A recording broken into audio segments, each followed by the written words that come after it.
एक लंबे इंतज़ार के बाद संसद का मॉनसून सत्र जल्दी ही शुरू हो सकता है। Cabinet committee on parliamentary affairs ने सितंबर 14 से 1 अक्टूबर के बीच में संसद के मॉनसून सत्र को बुलाने का प्रस्ताव रखा है। ये प्रस्ताव कैबिनेट के पास जाएगा और उसके बाद राष्ट्रपति के पास जाएगा। संसद की बैठक राष्ट्रपति बुलाते हैं। हालांकि सामान्यतः संसद का मॉनसून सत्र जुलाई के अंत में शुरू हो जाता है, लेकिन इस बार कोविड-19 पैंडेमिक के कारण संसद का सत्र बुलाने में देरी हुई और कई मीटिंग्स की गई ये तय करने के लिए कि सोशल डिस्टेंसिंग के साथ किस तरह से संसद का सत्र बुलाया जा सकता है।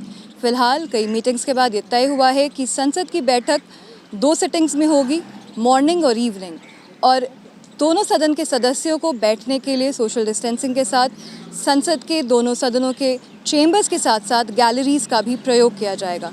यानी कि एक शिफ्ट में लोकसभा की बैठक होगी और एक शिफ्ट में राज्यसभा की बैठक होगी और सभी सदस्य दोनों हाउसेज में भी बैठेंगे, साथ ही गैलरीज में भी बैठेंगे। इसके लिए राज्यसभा और लोकसभा के बीच में खास तरह की केबल्स भी लगाई गई हैं और साथ ही बड़ी बड़ी स्क्रीन्स लगाई गई हैं ताकि दोनों सदनों में बैठे हुए सदस्य कार्यवाही को देख सकें और उसमें पार्टिसिपेट कर सकें। इसके साथ ही जिन सीट्स पे संसद के सदस्य बैठेंगे उन सभी सीट्स पे कंसोल्स भी लगाए जाएंगे ताकि सभी सदस्य कार्यवाही में भाग ले सकें।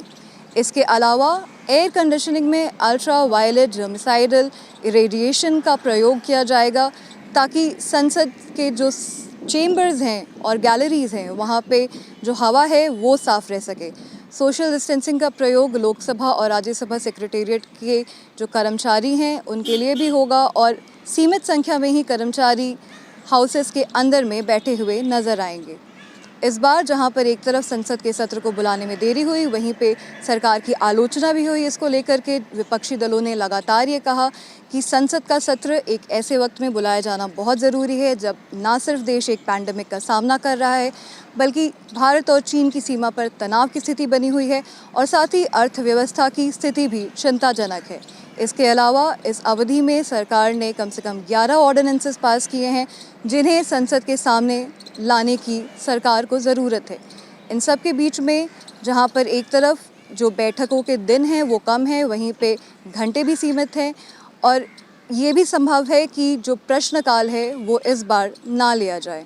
फ़िलहाल संसद के जो तारीख है सेशन की उसका ऑफिशियल अनाउंसमेंट बाकी है। अंजलि ओझा, गो न्यूज़।